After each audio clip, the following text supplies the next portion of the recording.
1, 2, 3, 4.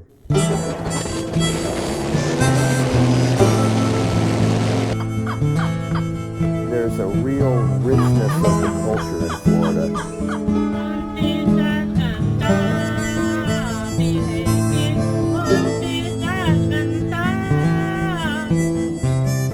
We got swamp cabbage cooking here. This is sort of a South Florida delicacy. Robert Orr Bobby Hicks, born in Tampa, 1953, was a legendary Florida folk music songwriter, best known for his celebration of the Florida Cracker Native and staunch defense of the Florida environment in song, story, and a roaring activism that scared land developers, water polluters, and even his own audiences into paying close attention to a man whose passion for Florida and hatred for those who would despoil it knew absolutely no limits. He took no hostages, he told no lies, he never backed down. "I'm Florida," he sung out at every show. Need I say more? Well, cancer took the man from us on December 19th, 2007, at the young age of 54, but his memory and music lives on. I was friends with him for 36 years and a co-host with him for the first 5 years of the WMNF Radio Florida Folk Show. I say this all the time, and it is true. I miss him every single day. I'm proud to be able to present Bobby Hicks on this podcast. We dove into his history and found as many of his stories and songs, photos and videos, and anecdotes as we could collect, and spoke to his closest friends.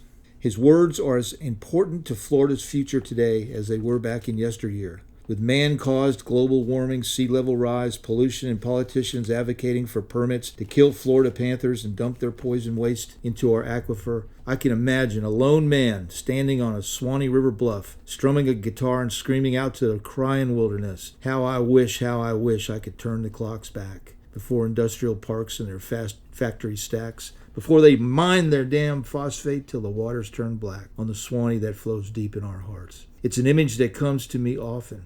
I hope you enjoy this Florida Folk Show podcast. And in the spirit of Bobby Hicks, don't ever litter and never vote for any candidate who is an enemy of the environment. Songwriter Bobby Hicks stares the crowd right in the face. The crowd blinks. Bobby fires. And if that song doesn't make sense to you, jump on 95 or 75, head up north, you get the old damn driveway. Yeah, somebody came up to me at the Pine Ellis Festival and said, you know, you sing about Florida. What about the rest of the United States? I said, where are you at? I said, remember, my home never got bad enough to leave. I don't care if it's about the weather or you retired, moved down here, whatever it is. It worked out better here than it did somewhere else or you wouldn't be here. So if I offend you folks, hey, you ain't going to understand. You damn sure ain't going to like the rest of what I got to say. You know, y'all talk about, yeah, let's go down to Florida. You know, hey, Sierra Pines, if y'all watch this on the news, Sierra Pines, those are cypress trees, for God's sake. You build your house between cypress trees and a lake, and I guarantee you're going to get wet. You know, everybody complained we didn't have any water. Now we got the water, now y'all trying to figure out what to do with it. Should have thought about that before you went back up north 10 years ago, before you retired, told everybody what a cheap piece of property you got, how you beat some old cracker out of it. Yeah, well, they didn't know what they had. You ought to see the property I got. I hardly paid anything for it. That's right. Pay us now or pay us later. But no, I'm like Frank Thomas. My family goes back generations here because we didn't see anything bad enough to leave. Everybody's got to be from somewhere, and I can understand that. And I've wandered this planet many times. I've been around the world more than some people have been around a coffee pot looking for the handle. But I'll tell you what, this is home, this is my home, it's always been my home, and it's a lot of people's home. Now, when you come in here, Florida's sacred ground to some of us, and history to some of you is heartfelt memories to others. So, you know, I'm not telling you to bow down when the crackers come through, I'm just saying, remember, Florida means a little more to some of us than it does to some of you. There was a Florida long before that damn rat came down here and ate Orlando. The promoter of the show gets uneasy. The locals let out hoops and hollers. The rest know where they stand in Bobby's world. The out-of-staters, snowbirds, developers, condo commandos, phosphators, tree cutters, chemical contaminators, big sugars, all manner of Mother Nature abusers, and old folks considering murder-suicide prepare for their righteous punishment. His 1979 Harley Shovelhead parked out back shirt hanging heavy and curly hair slicked back from the rain he just rode through. Hicks squints out to the crowd, and the brain synapses begin crackling like wildfire on a Florida flatwoods summer night. He might rail on about tourists in Winnebagos, driving slow in the left lane, their blinker on since Detroit. Yahoos who live in condominiums built on barrier islands demanding we pay for their beach replenishment. Phosphate companies that turn Florida rivers into sewer ditches. Imprinted manatees swimming into boat motors looking for lettuce.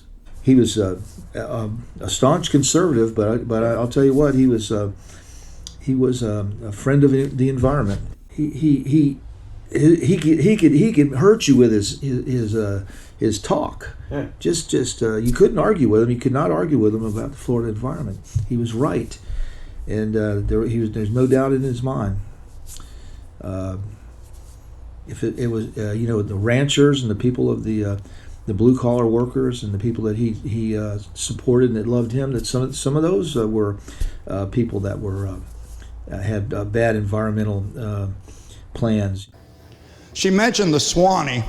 One I wrote years ago, I was having a little fight with Occidental Chemical and Petroleum. They wanted to mine the Swanee River Basin, basically back, down through here. They wanted to reroute the river, put it in a straight ditch, get what's left of the phosphate out there.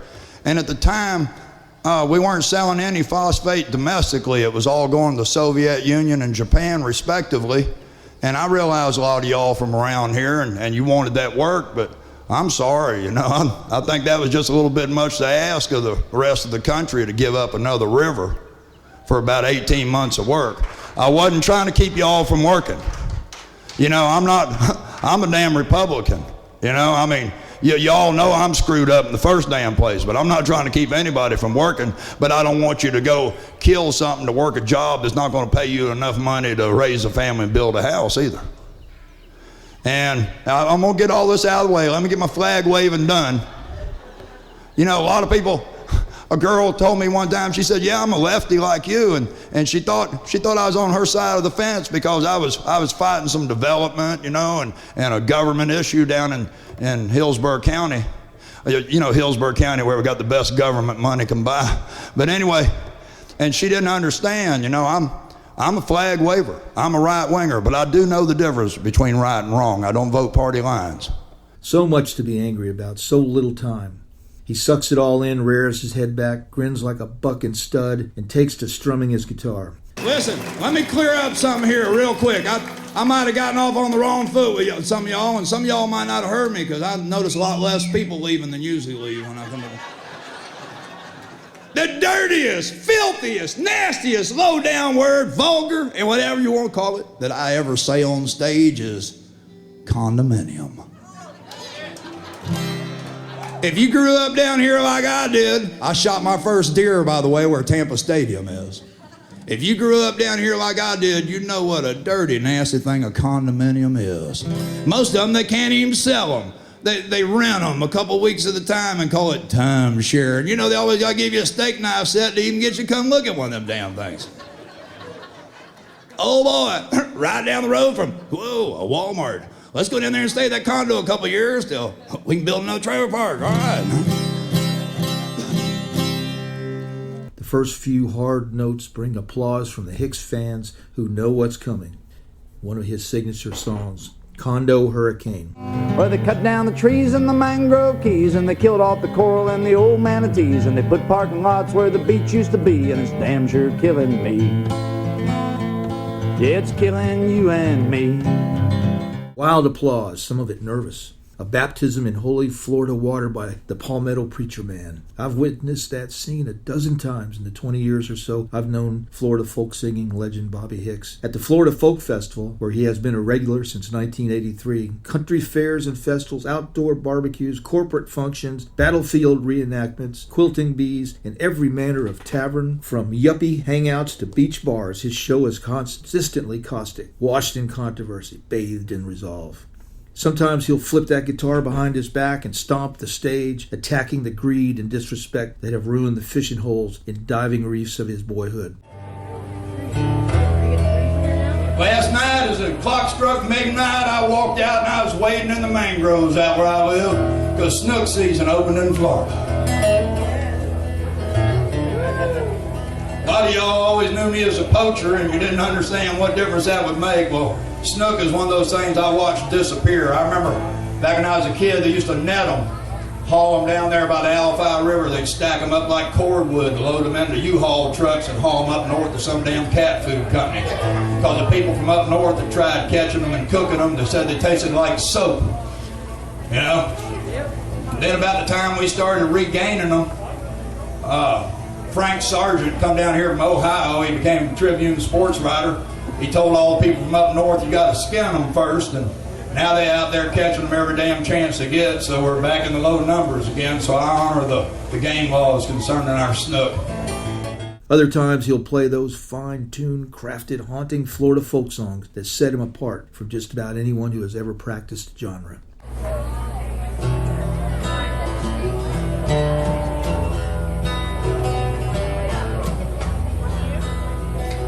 East of Naples, east of Jerome,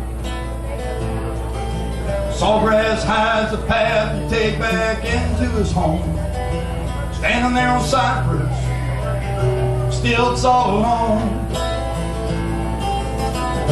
Alligator poacher George Washington Jones, folks say he walked on the dark side of life. He wears a big gun and keeps a sharp knife. Ain't a woman mean enough for to be his wife. So he spends most nights alone. When you live in the swamp, you count on yourself. You don't expect nothing, nobody else. A man's paradise is another man's hell, and you're easily misunderstood. Gather wood for the fire where the cypress meets the pines. The cooking alligator make it taste so fine. Pick the wild berries, make some pretty good wine, and you wish you had it this good. There ain't but one judge in the woods.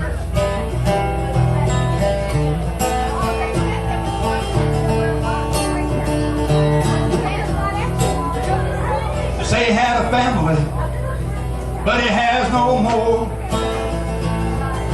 Wife and kids both split when he come home from your war. In his mind the mortars whine, the 122s roar. Just another vet this country forgets and leaves alone. So he lives in the swamp with the gators and the snakes. That swamp's like a love of your life, she can make or break. Get back a little something for every little thing you take. Given enough time, you'll find you do just fine on your own. And when you live in a swamp, you count on yourself. You don't expect nothing from nobody else. One man's paradise is another man's hell, and you're easily misunderstood. Gather wood for the fire where the cypress meets the pines. A cooking alligator make it taste so fine. Pick the wild berries, make some pretty good wine, and you wish you had it this good. There ain't but one judge in the woods, and that's all the Vietnam vets asking for, folks. There be just one judge, and you keep in mind it ain't none of you.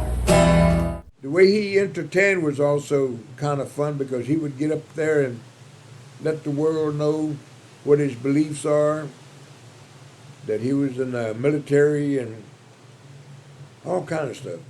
But I just want to remind y'all, tomorrow's Memorial Day. And Memorial Day is where we pay tribute to not our veterans, but the soldiers that are no longer with us. As veterans, we say to friends not present. And just keep ever mindful that your right to carry a sign was earned and protected by a man carrying a gun. So God bless our soldiers and veterans, and let's remember those friends not present. Most of y'all know that I'm very proud of being a veteran of the United States Army. I'm proud to have had a right and a privilege to serve my country. I mean that sincerely. I've never backed down from that, and I've always been proud of it. I realized that what we were doing at the time, history showed us it wasn't the right thing to do. But when you're 18 years old and you take a solemn oath, you do what you're told. And to this day, I've never been debriefed, so I'm still under that solemn oath. If they call me up, I'm ready. Some of the songs he wrote will kind of touch you. I'm Florida is one of them. And when I heard the song, I couldn't quite put together what he was singing, talking about, because I'm not a songwriter, And I don't really know how songs are put, but he talks about the Spanish moss, the Spanish people themselves, the Indians, the orange trees, the Gulf of Mexico, manatees, palm trees, everything. And he puts it together in a manner that after you hear the song a couple times, you understand. And he named it I'm Florida. I think they got to be a pretty popular song. So in honor of all the good people in Dade City, my trademark song, which by the way, Ann and Frank Thomas underwrote the original, print of this. I did pay them back, by the way. It's not like I still owe them on that. I mean, I'll always owe them on it, but I did pay them back. This is called I'm Florida, need I say more? I guess I'm a little bit of everything. Seen so many flags unfurled. Someone still remember. They come to see us from all over the world. I'm the Spanish moss hanging from the live oak tree. I'm what's left of the panther and the old manatee. I'm an eagle in flight, I'm the ocean's road. I'm Florida, need I say more? I'm Florida, need I say more? I'm the ghost of a Spaniard at the fountain of youth in old Augustine by the sea. Down around Brighton, I'm a Seminole Indian who somehow through it all still walks free. I'm the sunburned face on that old Key West calm, watching hurricanes from down on Duval Street. I'm a tarpon jumping down in Chuckaluskee where the Gulf and the Everglades meet. I'm the coat of gray my great-grandfather wore when in the fields at Augusty he fought. I'm the roar of the Cumber and Sons mill at Wacoochee, now as vanished as the cypress they sought. Appalachian Orchard, and I'm Crystal Spring. Cousin Thelma Bolton, and I'm Will McLean. Forest Green, and I'm Golden Shores. I'm Florida, need I say more? I'm Florida, need I say more? Weathered skin of the Arcadian cowboy, riding fence on Mike's brother's herd, or canoe trip down the Myakka, where the gators still left undisturbed. Coral still alive out in Hicks Brothers Bay, in a secret place only Ricky and I know. I'm the citrus getting ripe in the sunshine, and Ben Hill Griffin's frost-proof brew.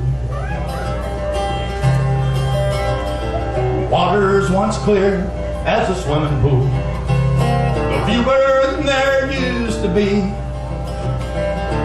Though it'll never be like yesterday, you can still catch a fish safe to eat. Better hurry, take a look around me, I'm sure you'll agree. Florida's the best of the land of the free, but all of the good life right here at my door. I'm Florida, need I say more? I'm Florida, need I say more? I'm a Spaniard, and I'm a Frenchman, and I'm British, and I'm an Indian, and I'm forest, and I'm swamplands, opportunities for all men, proud as can be when I roll. I'm Florida, need I say more? I'm Florida, need I say more? There was quite a other few songs that he had written that I enjoyed listening to. Of course, one of my favorites is Hang Another Indian.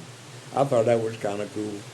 Every time somebody down here in South Florida kills something, it always happens, it seems to be on the Indian reservation. And at that particular time, I think I had just shot myself a panther, and me and about 30, 40 guys barbecued that panther and ate it. We didn't think nothing of it. We live out in the swamp. We're not here out in Sarasota, Tampa, or any place else. Nobody ever comes to visit us, so on the reservation, we can kill anything we want. short of eating human beings. We're not cannibals, so we never shot nobody. But that panther came to cross, and we probably starved to death, got tired of eating bologna and all that, so that panther tastes pretty darn good. But at the same time, in the Indian culture, the panther hide is a prized possession. I didn't kill that panther because of that. The foremost thing is it was like deer meat. So naturally, the feds reached across the border of our reservation. The state did. They tried to hang me, and I'm not the guy who killed all the panthers off. It was a white person himself. Could be Highway 29, Highway 41, all these other people. But since I was the Indian chief at that time, they naturally wanted to get some publicity about him. And Bob Graham sure used it. And so I hope there's a panther claw stuck up Bob's rear end somewhere. But anyway, it cost me a little bit of money trying to stay out of jail. Then at another time, several years later, a bear came into a Miccosukee camp. And they tried to chase the bear away, but he would not stop. And they got kids in that camp. I know that family, and I know the guy that killed it. I think they had some pigs and everything in that camp. So the bear was trying to get himself a chicken or maybe a pig. But anyway, they killed it. They didn't throw it away, they ate it. So I guess all that together and quite a few other things, Bobby wrote a song called Hang Another Indian. I like the rhythm he put into it.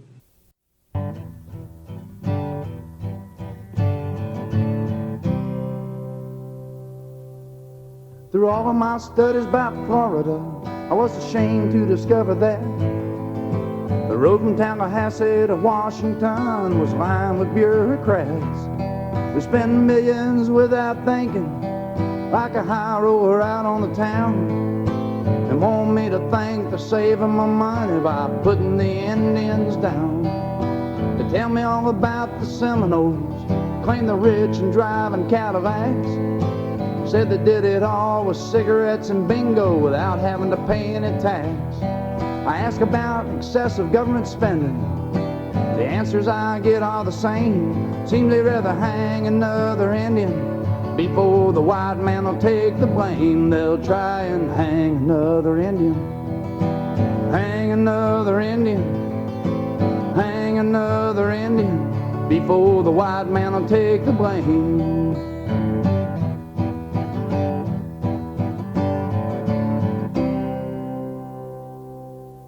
The first news I heard about the panther, the bureaucrats wanted James Billy's head. Wanted me to think him killing just one was the reason all the panthers were dead. I asked about Highway 27, which has rolled up such a toll, or encroachment of the panther's habitat from Big Buck, Florida on the Grove. I asked a whole lot of different questions of a whole lot of different men.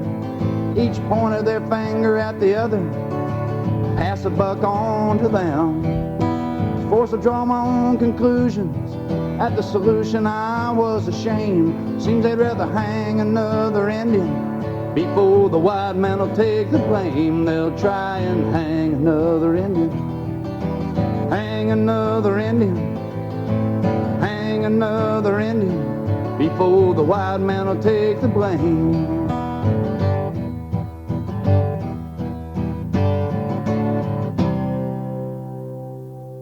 Associated Wire from Miami said a Florida black bear had been shot. Spokeswoman for the Everglades National Park said a dangerous bear it was not. Miccosukee had reported it, chasing children and mauling a pig. I guess the rangers were waiting around till it chewed up an Indian's kid. Authorities all cried foul, Miccosukee they all cried fair. If it comes to a Bruin or the Indian children, it ain't gonna be the bear.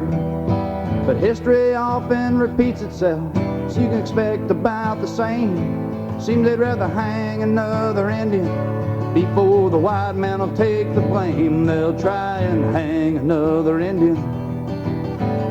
another Indian, hang another Indian before the white man will take the blame.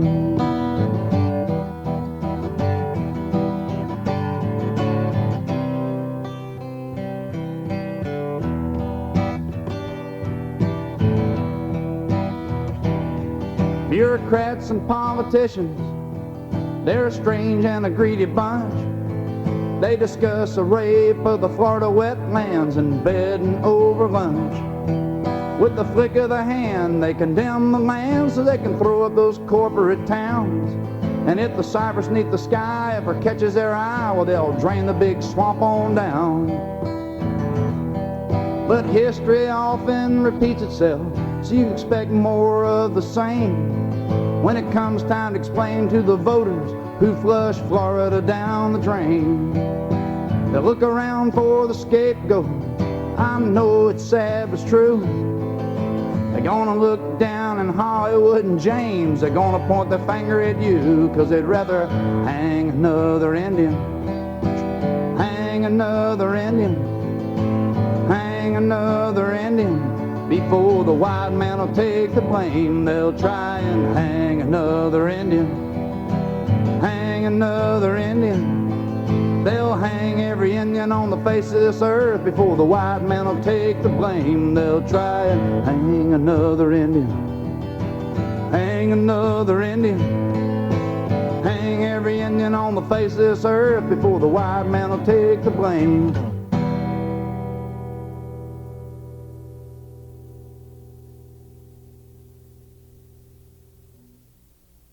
And Bobby Hicks, I was just always enamored with his songs. And he was in Tampa, so he was pretty close to me. And over the years, I got a hold of his CD, "I'm Florida and the Need to Say More." And I thought it was every single song on that record. I thought was just fabulous. That's where I learned Florida folk music. Those were Florida folk songs. Very first time I ever met Bobby Hicks, he was up on stage. No, we were out in the campfire over in White Springs, and at the campground, and everybody was singing around. And I was sitting on the log with maybe Don Grooms or somebody, and here walks in this guy. He's not short. He's taller than I am. I'm only about 5'6" or 5'7". This guy must be over 6 foot. He looked like one of those old-time preachers. Fire coming in his eyes, and he's spitting thunder and lightning out of his mouth. "One thing I don't like is condominiums." And I thought, oh shit. So I sat back and make sure he didn't put his eyeballs on me. He might try to beat the crap out of me or something, because I had drove up there in the Winnebago, and at that time I think I had bought my wife and my son Miko a condominium down in Miami. So I didn't want to say nothing about that. Funny thing with Bobby, you know how he was so like anti-developers and condos on the beaches. And I did a show with Bobby, and it was in a condo on the beach, and that's a true story. I mean, it was like, and I remember like saying to him, like, "Hey Bob, I think we might have something with this beach condo thing, and like for a second he thought it might have been, then he realized what I was doing, I should shoot you, and that was but.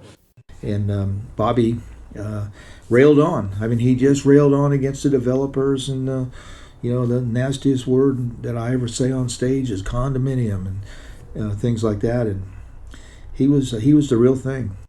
I used to play every year over on the Gulf beaches and at a certain festival they had, and this song is probably the reason I don't play there anymore. But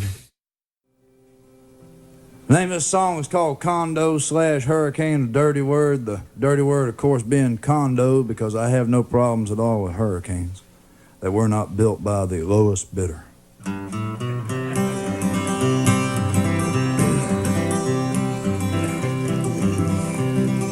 Come on, Margaret, we'll move down south and get a condo at Indian Rocks. with a pink flamingo on the roof. When I was but a small young child upon my grandmother's knee, she told me tales of ships with sails, a lot of fancy ditties about the sea. I was raised to love the water, I was born on Tampa Bay, back when Stony Point still had oysters, before progress had its way. Well, they filled in Culbreth Bayou to build a rich man's home. They wanted to fill the whole bay in, but natives said leave the bay alone. Government agencies finally stepped in and they said they'd dredge enough. So they moved on over to Pinellas County, building condos on the go. From 10 miles out you can see it all, concrete and a steel skyline, where you see sea oats waving in the breeze amidst the Australian pines, where they cut down the trees and the mangrove keys, and they killed off the coral and the old manatees, and they put parking lots where the beach used to be, and it's damn sure killing me. It's killing you and me. Of There's Hope, which I'll sing about in the chorus, which directly follows the next verse. Pay $100,000 for a condo, about 99 more than it's worth. Talking about how big and cheap and wonderful everything was up north. Well, they don't give a damn about nature as they cut down the last pine tree.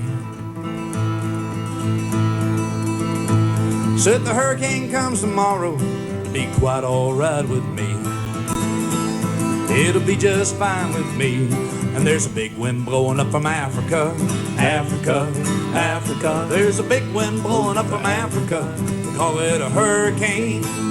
Rolling up the coastline out in the Gulf, the water's getting high and the wind's getting rough. Big winds blowing up from Africa, it's gonna blow them condos down.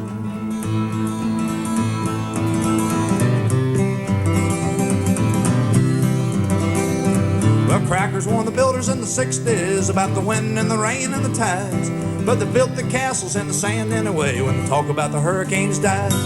They say they're strong and solid, U.S. steel, claim they met all the codes, but they're built by man, we'll see how they stand when the foundations start to erode. And the big wind's knocking on your door. This ain't but my opinion, though I'm sure others feel the same. When you're cutting down trees to build concrete condos, you're playing a losing game, cause the glass and the steel and the labor came from the lowest bidder you know. So I think I find someplace else to live when the big wind starts to blow, and the hurricane's knocking on your door, and there's a big wind blowing up from Africa, Africa, Africa. There's a big wind blowing up from Africa, they call it a hurricane. Rolling up the coastline out in the Gulf, water's getting high and the wind's getting rough. Big winds blowing up from Africa, it's gonna blow them condos down.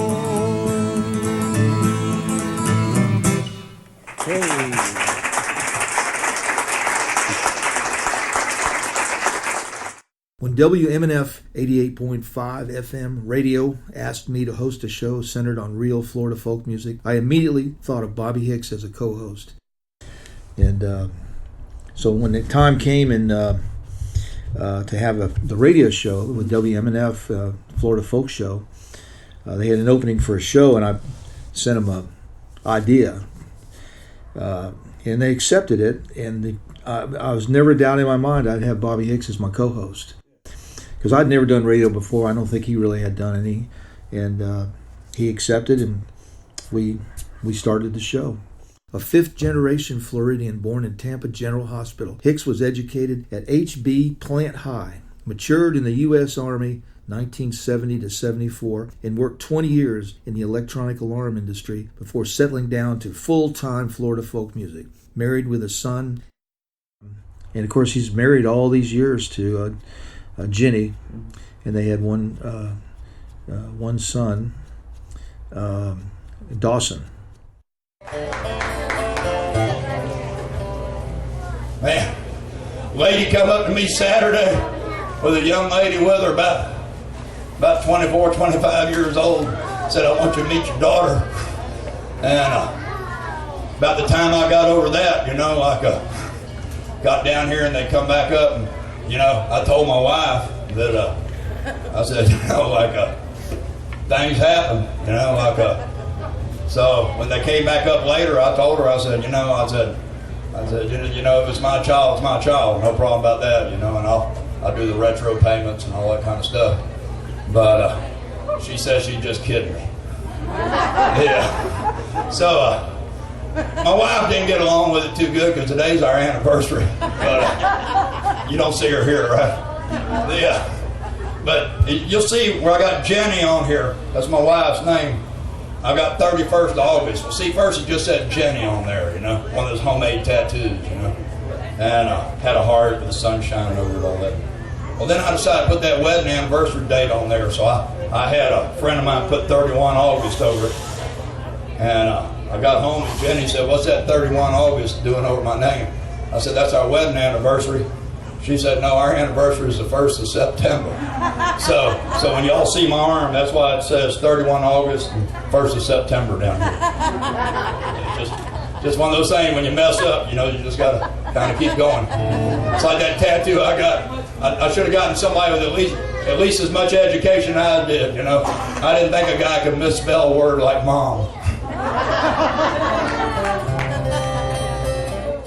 Hicks is the natural descendant of Florida's first folk singing forest, the departed and much-loved Will McLean, Don Grooms, Gamble Rogers, and Jim Ballou.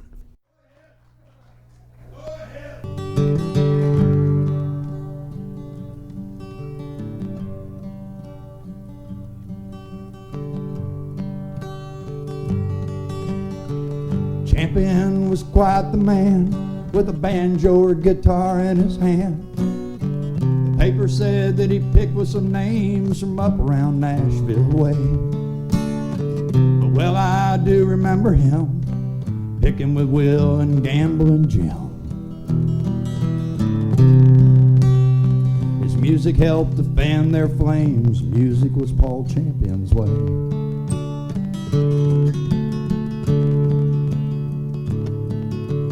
Who was any faster at making friends than Jim Ballou with his gentle grin? Memories that are quite well worn still take me when I'm alone.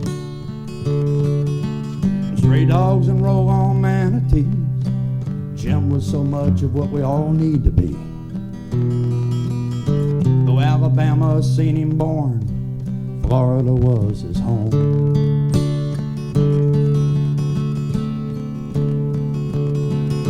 Some thought Will a crazy man with a banjo or guitar in his hands. Never. No. I guess he's busy paving the road for the rest of us to ride. Different man from a different time. I'll not betray Will in my mind.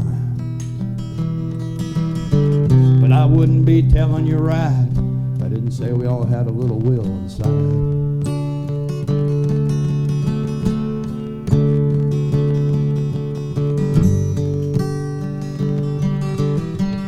I'll never forget the ringing phone. Jimmy Carrick calling that Gamble was gone. Rogers was a troubadour's troubadour, died trying to save a man he didn't even know. He used his guitar like a spinning wheel to weave a story everyone could feel. We all remember the audience's roar, for Rogers was such a show. Here we are again tonight, a Florida family in the lights. Though there's a few you don't see right away, but their help will carry the load. Heartfelt memories turn back the page. They're all right here on every one of these stages. Their music helps to light the way as we travel this Florida road. Oh God, think about that party. That lady sitting up there in their chair, keeping herd on that group of rapscallions. Marty Schumann with his auto harp, Don Grooms. Oh, it's like Doug Goss once said to me, might not be that bad idea just to drive into a tree, you know. But you know what? you see a lot of these people around here, and you remember back when they were kids, and they come on, and the kids come up, and you know, we got a lot of people writing songs now. A lot of people writing Florida songs. And I'm just so proud that, you know, when they let me in that, you know, I'm a lot younger in that crowd. I was the youngest of it. And I know that some of them just, you know, I was such a troublemaker that didn't want me in that, but no, when they let me in, though, they all opened up their arms and they put up with the rest. And I've been working on it. I'm still not that easy to get along with, but God, I'm so proud to have known these people. And so proud to know you all, because I recognize so many of you through the years. And it's a pleasure singing to Florida. It's a pleasure writing about Florida. And all I can tell you is, like I've said all weekend, history to some is heartfelt memories to others. But so many of you have been coming here so many years that even if you weren't fortunate enough to be born in Florida, you definitely have heartfelt memories here. God, I love you. Thank you. He agreed to come down to WMNF for a show or two. One condition: we ain't playing any music that's not real Florida. I won't stand for it. You start writing about Okeechobee, you better damn sure been swimming in the lake. Florida music hit Bobby Hicks from the moment he grabbed the guitar as a child. He learned his sister's Tom Paxton songs, but wrote exclusively about Florida. It's all I know. We didn't have much money and didn't go many places. It came to me natural.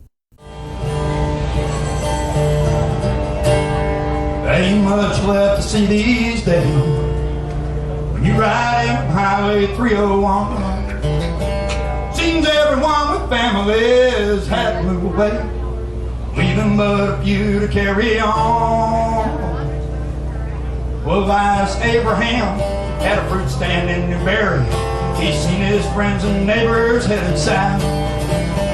Help came the day that he too pulled out of town to see what a Coochie was all about. So I started up another business called Abraham's Patent Drug and Sundry Store. First merchant to open the new section of the town, growing strong with the mighty sawmills roll. Ain't much left of the Coochie anymore, unless you count the memories of the past. Thoughts of cypress trees that was bigger than a rail car. Who'd have ever thought it wouldn't last? They watched babies grow in the shadow of the mill. That's twice they called our country off the war. He prayed for our soldiers as if each one were his own. Wish them safe return from foreign shore. Then came Good Friday back in 1958. The fire come that took the Abraham store. Through the years the flames have passed, on the memories linger of a town grown with the mighty sawmills roll. But there ain't much left to see these days when you ride in from Highway 301. Seems everyone with families had to move away, leaving but a few to carry on. Those saw blades are silent, giant trees are gone.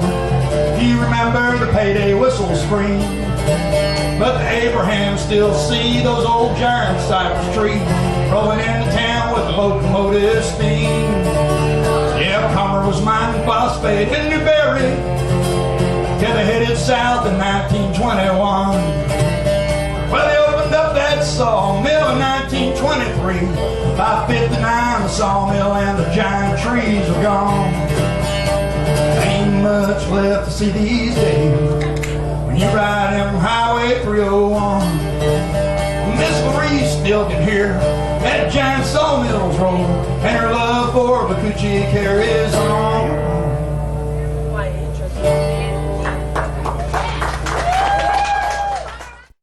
His time away from the guitar was spent in the woods or on the water. One day, the Alafia River turned sickening white. Hicks' childhood mentor, Hillsboro vocational educator D.G. Dave Irwin, took the young boy to the nearby phosphate plant and taught him about contamination of natural resources. That's when angry Florida environmental music was born, says Hicks.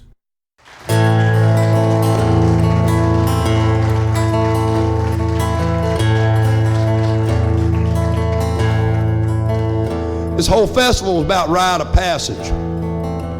So I charge our children with keeping this fight against what's right and wrong, you know, and always take your time and stand back long enough to figure out that right and wrong ain't what's popular and what's not. And sometimes a degree doesn't give anybody a right to tell you what's right and wrong, because, you know, sometimes you need somebody with a clear head that doesn't have a lot of education cluttering up their mind. And if y'all want to feel old, if you remember my little red-headed boy, there he is right there. Wave at him, Dawson. Up in the Georgia pines, where her waters first flow, down through White Springs, a place most of us know. Then it's on across Florida to the Gulf of Mexico, how the Swanee flows deep in my heart. Her natural beauty always is seen to be such a treasure of this wondrous stream, as she wanders through legends, songs, poems, and dreams, for the Swanee flows deep in my heart. What have we left for the ones that we're leaving? Perhaps some old memories they won't be believing. Maybe some snapshots that'll start them into grieving, for the Swanee that flows deep in my heart. Will McLean sang about Florida sand, Don Grooms and Jim Billy about the Indian man, while me and White and Markle, we're still trying to make a stand for the Swanee that flows deep in my heart. God bless Thelma Bolton, she remembered back when a sweeter, cleaner water still flowed round the bend. To some just a river, but to us an old friend is the Swanee that flows deep in our heart. What have we left for our sons and our daughters? Take lots of pictures, but don't drink the water.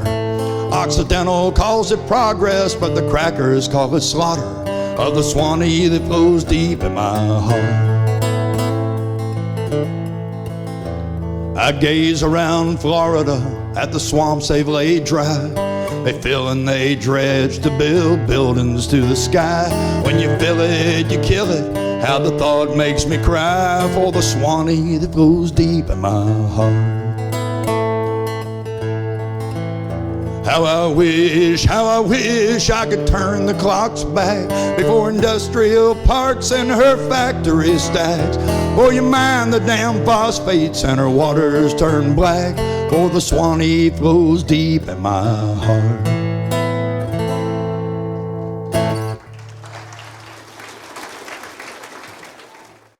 Hicks' anger belies the beauty of his ballads, portraits of Cedar Key shrimpers and Miller's Crossroad moonshiners, old Florida forts and moonlit nights that will chill your soul. But it's there.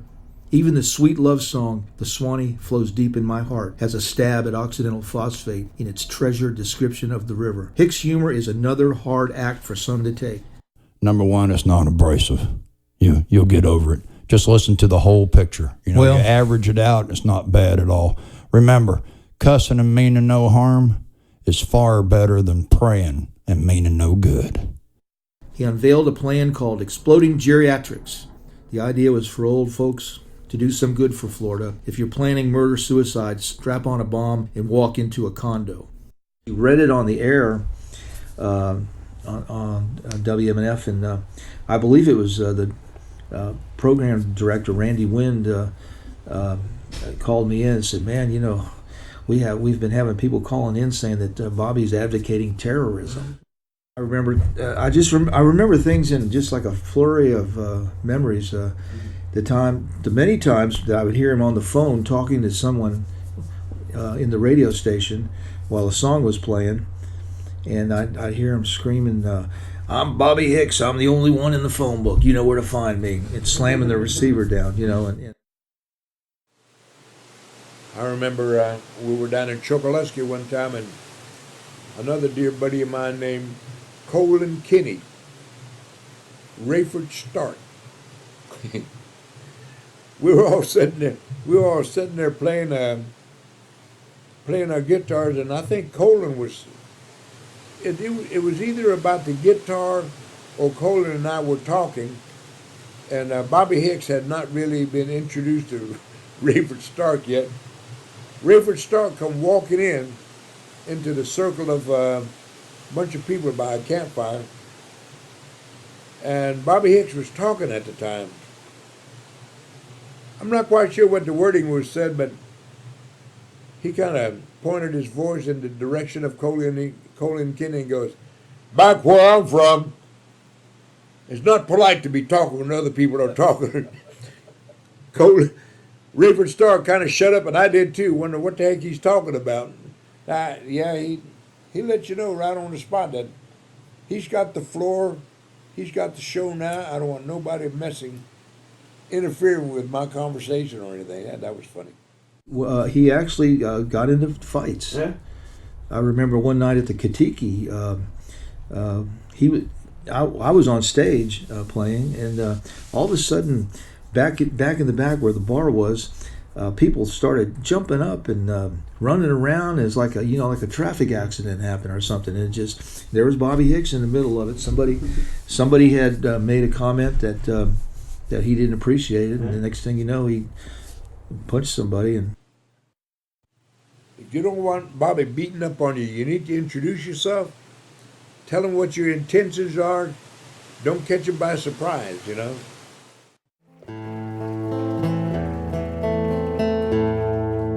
The Evolution song, somebody came up and requested that earlier.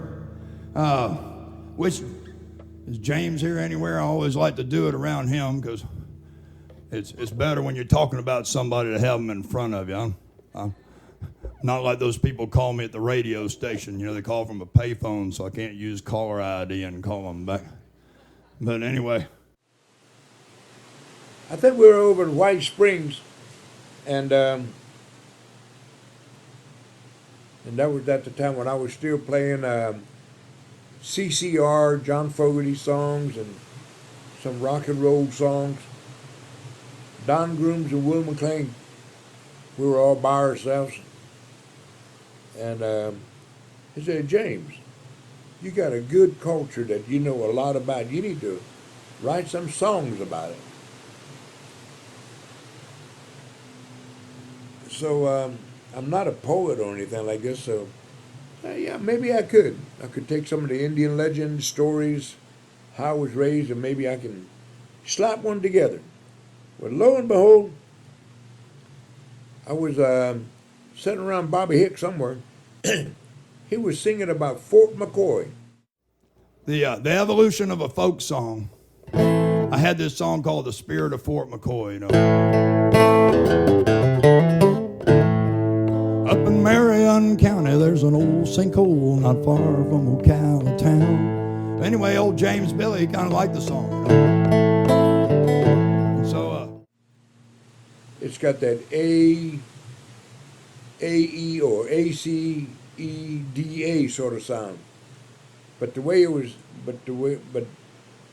I heard the song that he was singing, but it was the way that Bobby was playing the guitar that kind of went in rhythm with Hal Patichubi, Naksho Nitchkiga, Hal Patichubi Okenkenyiwan.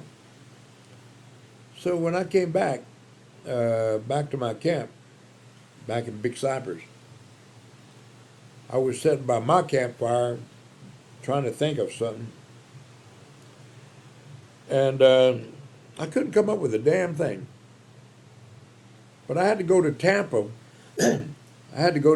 So I was flying an airplane back in those days. And so I cranked it up, left Big Cypress. I only went to about 1,500 feet. I wanted to look at the ground and look at the lake and all that. As I was flying, that was back in 1982. And as I came across the Okeechobee Lake, I think that year Florida went through a drought. Orange trees were dying, all kind of things were dying because of lack of water.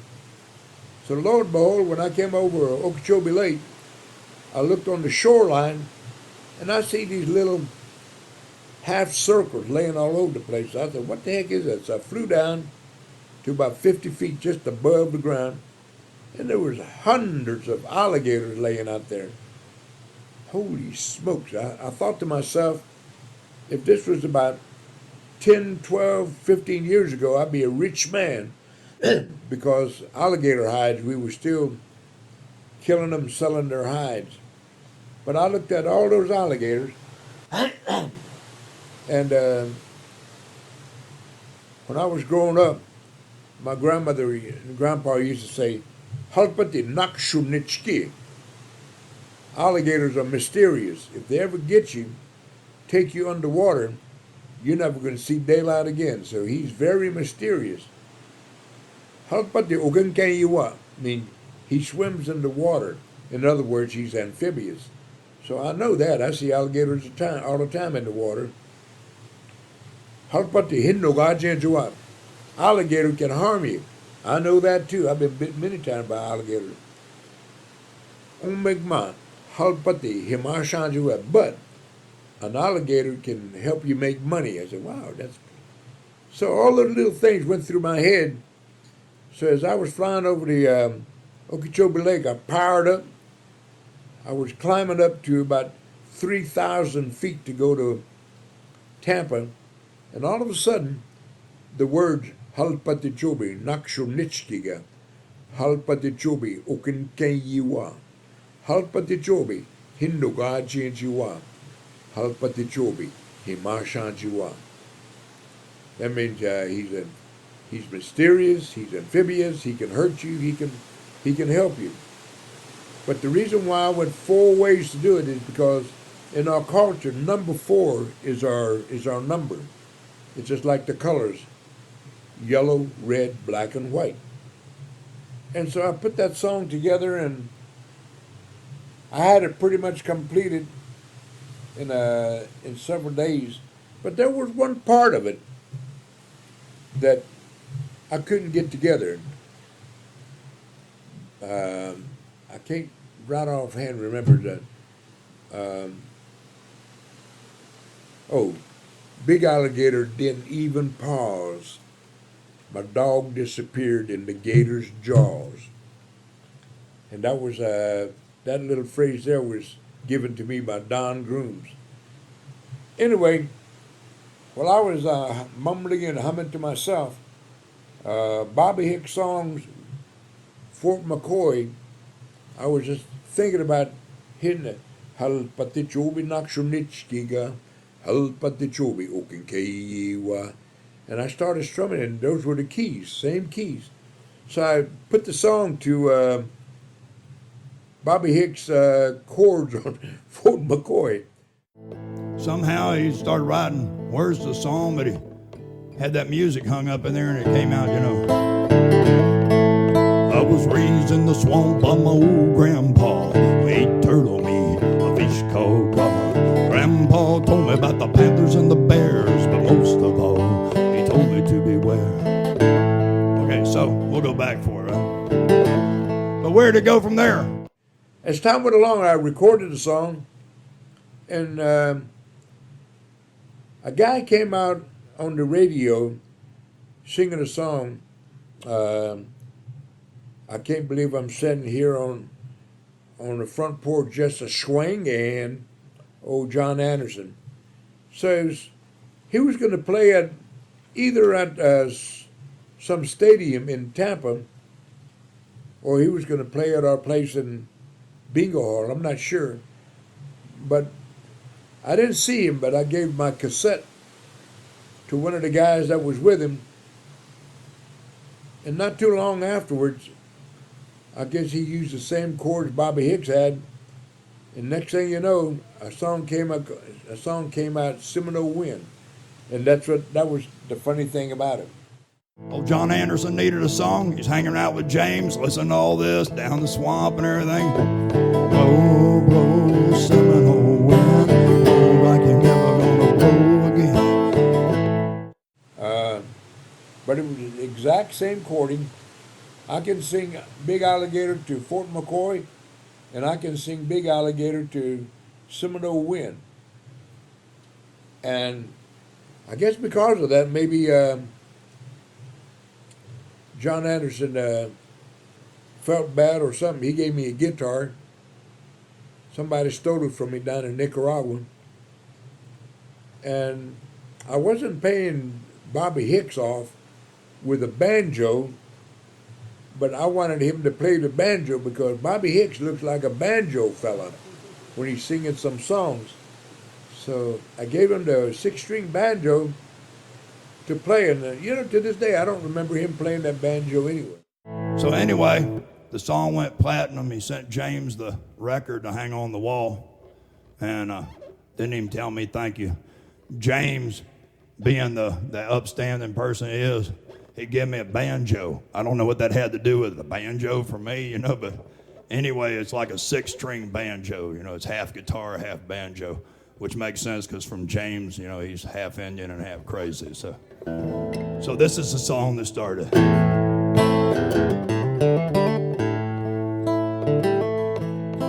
I reckon I wasn't but 4 years old back in 1957. I knew wrong from right, I knew day from night. They were teaching me hell from heaven. My family used to employ an old colored man, a gray-haired jack of all trades named Floyd. He used to take me on his knee and confide in me about the spirit of Fort McCoy. He'd ramble on about an old sinkhole not far from old county town. How the sounds from that hole would chill your soul at night when the sun goes down. He heard some say it was an Indian's ghost left over from a Seminole war. I remember well how it scared the hell out of a boy that was on the floor. Up in Marion County there's an old sinkhole not far from old county town.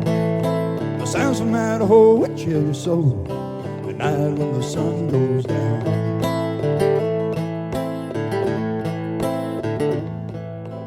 Quite a few years have come to pass since I heard Floyd tell his tales. And though now he's gone, his words live on when I hear the wind in the pine trees wail. I've even been up the old Blue Sink myself. I've been curious since I was a boy.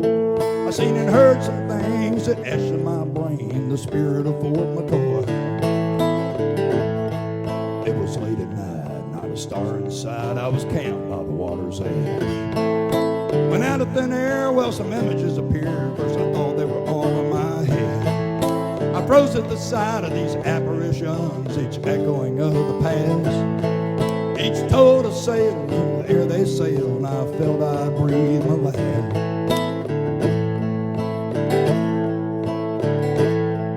There were 4 or 5 Seminole Indians, which had drowned while trying to hide from the sound of the hooves of the federal troops as toward Fort King they did ride. And then there come a roar from 7 more, a ghostly shade of gray. I could hear them moan, I said, leave us alone, I got the hell away. Up in Marion County there's an old sinkhole not far from old county town.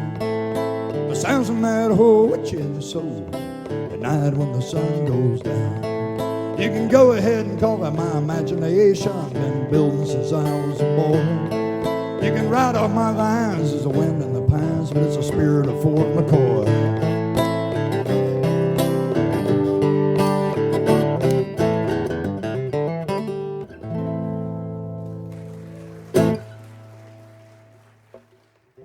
But anyway, Bobby had become a dear friend of mine throughout the years. He would ride down on his motorcycle down to Big Cypress Reservation, stay with me there. We spent a couple months together. He'd help me design the parking lot for this Billy Swamp Safari and gave me a bunch of advice what to do. One time my car broke down on the interstate, and right after the show, and I called him, and he came back. He came out there and parked and fixed it. As one of my favorite memories of Bobby, though, is that I guess he was performing down in Miami, and he was going to ride on by as soon as he finished. So I didn't know what time he was going to ride by. He's going to ride by here probably after 11 o'clock. So I told him, we might be sleeping, so there's a little town called Clewiston, sweetest town in the USA. There's some motels there.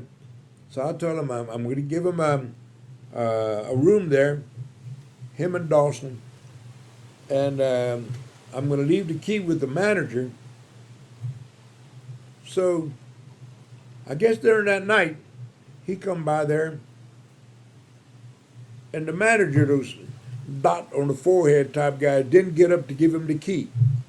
So when I woke up next morning, there was a pickup truck sitting at my house in Moore Haven, and Dawson was walking around the truck, and Bobby always liked to smoke cigarettes. He was outside smoking a cigarette.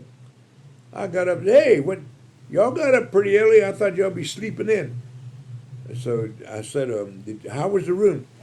He goes, "Oh, James, the manager never got up to give me the key." I said, "Oh, hell." So they slept in their truck, stayed in their truck all night, but were still gracious enough to stop by and give me a visit. I said, "Oh, my goodness." That's the way it was, though. Don Grooms, Will McLean, Pete Gallagher, and all those guys. I don't say how the heck they made it, but if there was something to be had, if there was no hotel room, they'll have a blanket laying on the ground or sleeping on the car or sleeping on top of the car. But anyway, that's the way we all enjoyed ourselves. But I was surprised at if there was some sort of folk singer singing somewhere. He did not hesitate to get on his motorcycle or his car at his own expense. I don't know how he made his living, but at his own expense would make it on over there and be standing right there amongst people. That's what I used to like about back during my time when I was with you, Pete, and Don Groom. But you had some fancy people like Gamble Rogers and them. I'm pretty sure somebody gave him some sort of little honorarium, but nobody gave us nothing. We were happy just to be sitting by the fire, listening to songs. Matter of fact, I don't ever remember anybody giving me any honorarium. It was too cheap anyway. They give you $50 and hell, I ate that up at the first damn Red Lobster. Well,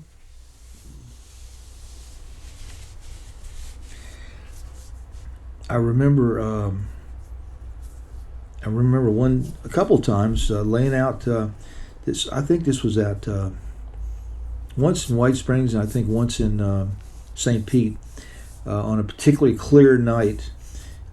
Just laying out on our backs, looking up at the sky, at the constellations, and trying to pick out the planets and this and that, you know. And he was very soft-spoken. He could get very, very soft-spoken, and people forget that he was a poet. He was a poet. I mean, if you take his music and read it like poetry, it's tremendous. And another time at White Springs, we went out on the dock there, and it was a couple people just to see that we were far away from the lights of Miami or whatever. He called everything south of the Georgia line. He tended to call Miami. You know, when the Hurricane Katrina came to New Orleans, he drove. He knew how to drive a semi. For years, he made his living selling or distributing motorcycle parts all across the country. And he and Berger, our friend Berger, who was a tree expert, took a big old truck out to New Orleans and to hand out clothing and other things that were collected by WMNF and a lot of other people in the Tampa and St. Petersburg area. So he made sure that he would stop and help anybody that needed anything. I remember a scene one day back behind the Smallwood store when he saw a little crab, I think it was, that crawled up on the bank, and he picked it up and gingerly, talking to it like it was a baby, and just pushed it out to sea. You know, and here's this big old biker guy. And when Bobby was there in Moore Haven with me, we we finally got up, had coffee, and my youngest son, Icho, got up that morning, and I had bought him a pellet gun, and I seen him walk behind me. I was hoping Bobby didn't see him because I wasn't quite sure how Bobby felt about different things yet. So next thing I know, my son don't care. He got the pellet gun, and there's a bunch of oak trees around that house over there, and doves come in there. I had told Icho, shoot me a couple of doves because I feel like eating some wild meat. And I seen him go by, and while me and Bobby sat up under my wife's cooking hut, we were facing north, and Icho was to the east side of the Chicky hut where the oak tree was. Next thing I know, I heard the gun go pop. And when a bullet hits something, there's always a secondary whop. Sure enough, I heard that second hit. Then the next hit was something hitting the ground. I said, oh, hell. I said, Bobby, I think Icho got a dove. Oh, that's a good shot. He said, it scared the crap out of me. I thought Bobby, because he seemed to be like a tree hugger. I don't know what he was. But he can get pretty profound, letting you know his dislikes about different things. But anyway, that was probably one of the few last times I met with Bobby. And then came the dreaded word that he was in a hospital, and he said he got the death sentence. I said, what do you mean by that? He said, they found some cancer or something on my lymph glands or on his back. Well, he had lung cancer. Yeah. He was a lifetime smoker, and well, you know, I've invested heavily in Philip Morris. They're going to start paying for my oxygen I need to breathe at night when I'm sleeping. You know? In fact, his fingers are kind of knobby on the end, which is one of the signs of lung cancer. And he would show us all the time. You know, he knew he had it, and. But anyway, I went to see Bobby in the hospital when he was. It was like the next day that he crossed over, but I remember being in his room, and I remember just touching his hand, and it was so cold, and he was in such pain, a lot of pain, and when I walked out of the room, I stood in the door and I said, hey, I'll see you tomorrow, right? And you just tell that I wasn't going to see him tomorrow, it was that bad, and. So we thought maybe we could find some medicine for him. It didn't work. But it was just like I said. I remember walking through those halls of that hospital, and it's like just take him already, just take him. This is not good. Next dreaded word that he passed in the night. Oh my God! So there went Bobby Hicks. It was one of the saddest days of my life when he died, because I considered him just about my best friend, and I say it often, but I really do. I miss him every day. Just a great guy, and like I say, his memory will live on in his music. Yeah, if I had met Bobby earlier and told him about Tampa Bay area, Fort Brooke and all that, he might have had a different song about Kutan Chubi, meaning the big shoreline. Yeah, Kutan Chubi was sort of like a feared word amongst the Seminoles who were down here in the swamp when they were being chased by the military. And then the boat called White Cloud or Steamboat or something. Gray Cloud. They would capture the Indians, boat them over to Egmont Key, and then load them up on the Gray Cloud, and off to Mississippi they went, or New Orleans anyway, on their way to Oklahoma. So, but I've never heard him talk about that because we never got to that particular point. But I'm pretty sure he wrote a neat song about it, I hope that he died peacefully, knowing that a lot of us were going to carry on. So now I see Dawson, and for some reason when I see Dawson nowadays, red hair, blue eyes, I think he's going to get a guitar and sound just like his dad, but he hadn't showed up in that manner yet. So, but anyway, that's all what I know about Bobby Hicks. Good old man.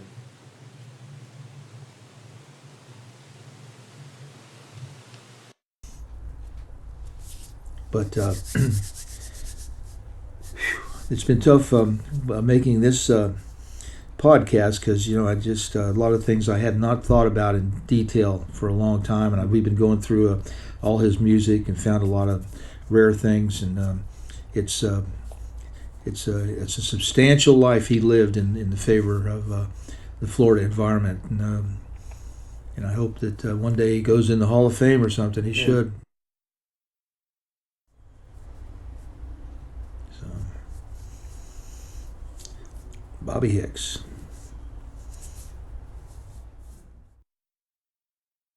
This morning, the former co-host of WMNF's Florida Folk Show, Bobby Hicks, passed away after a battle with lung cancer.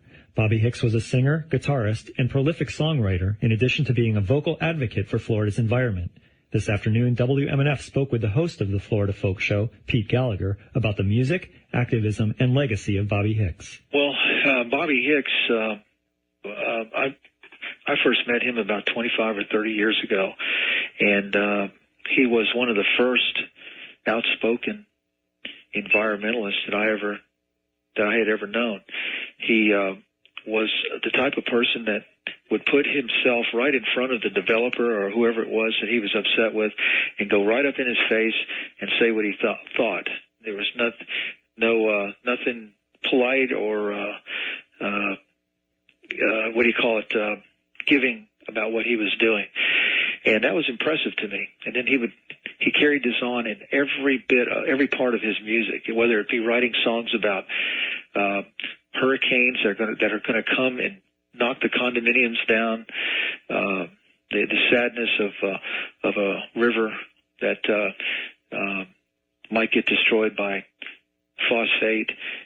You just go right down the line. Almost all of his songs have some kind of environmental flavor, but his personality and his stories, screaming at people not to buy shrimp from Winn-Dixie because it comes from Japan. What about our local, his support for the local fishermen, the local farmers, it was immense. And he was, it's interesting that his one album that he put out was called I'm Florida. And because he was Florida in every bit, a Floridian. He knew how to pronounce the correct pronunciations of every word, every name of every town.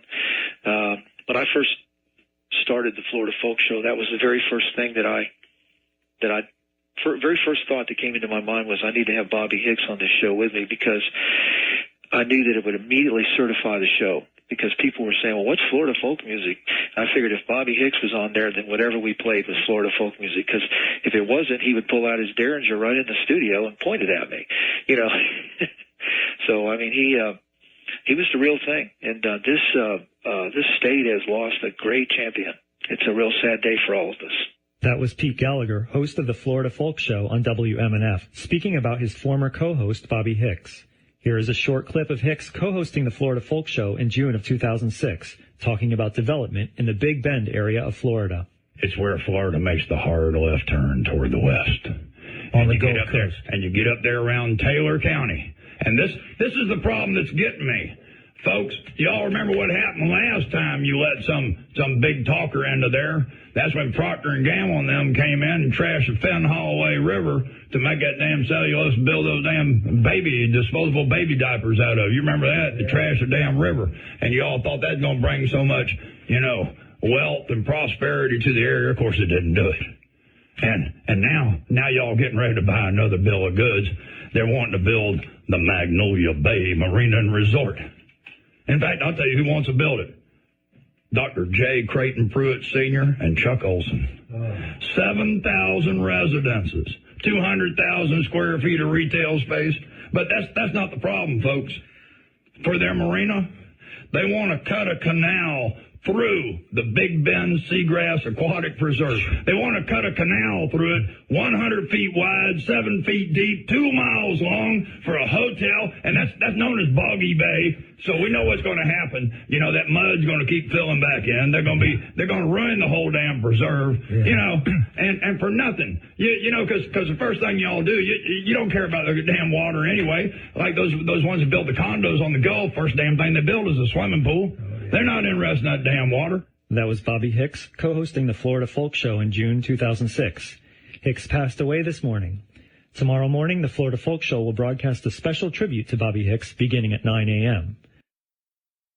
If you're just tuning in, you know for a fact that the developers can finally have that party.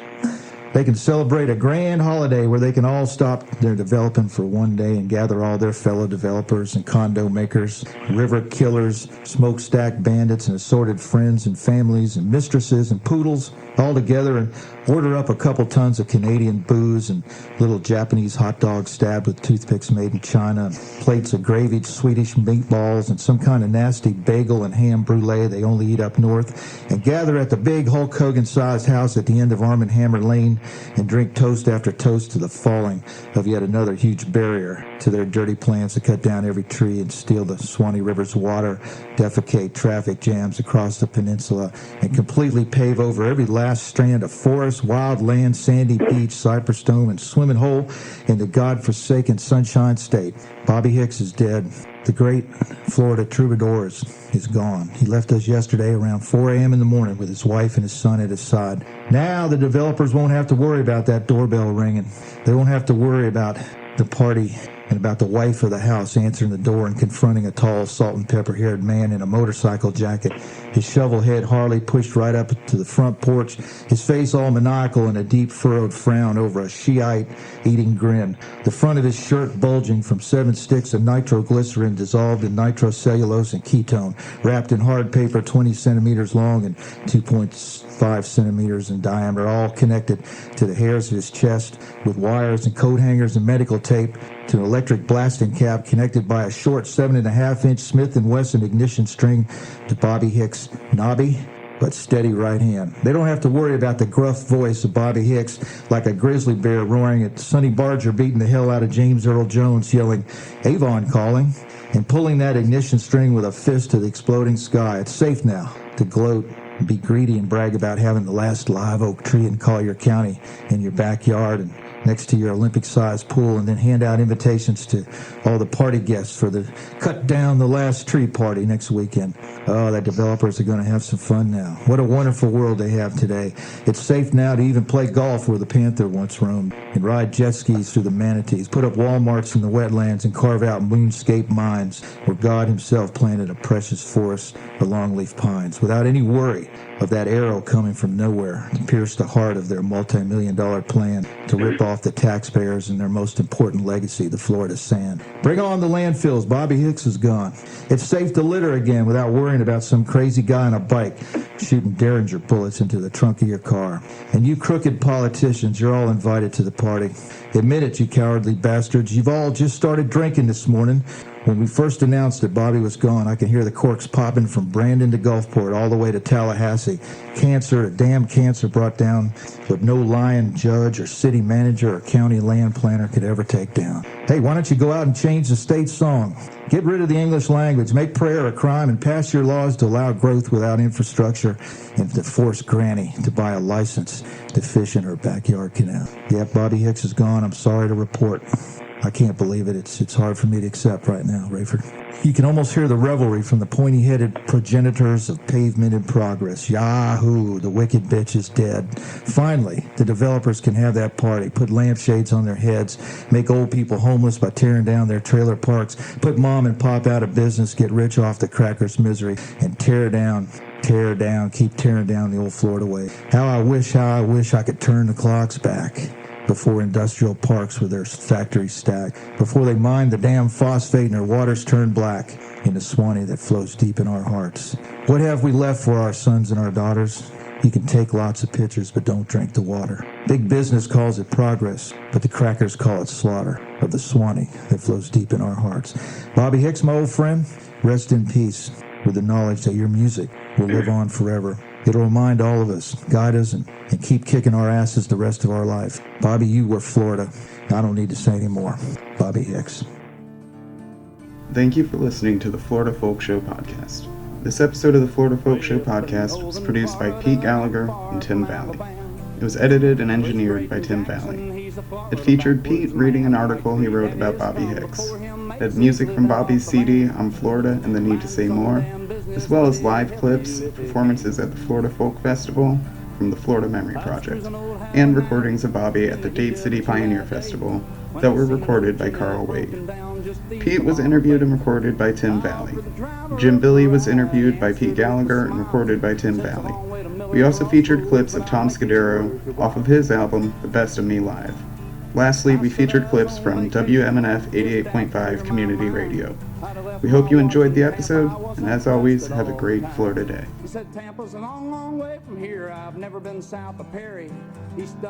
To find out more about the Florida Folk Show podcast, go to floridafolkshow.com. You can also find us at anchor.fm/Florida Folk Show. You can subscribe to the podcast on iTunes, Stitcher, Spotify, or wherever you listen to podcasts. You can also subscribe to the Florida Folk Show podcast channel on YouTube and follow us on Facebook and Twitter. You can find all of those links and much more at floridafolkshow.com. Ain't got much crime or violence, we never had no drugs, but the moon comes through the pines and mason jars and gallon jugs.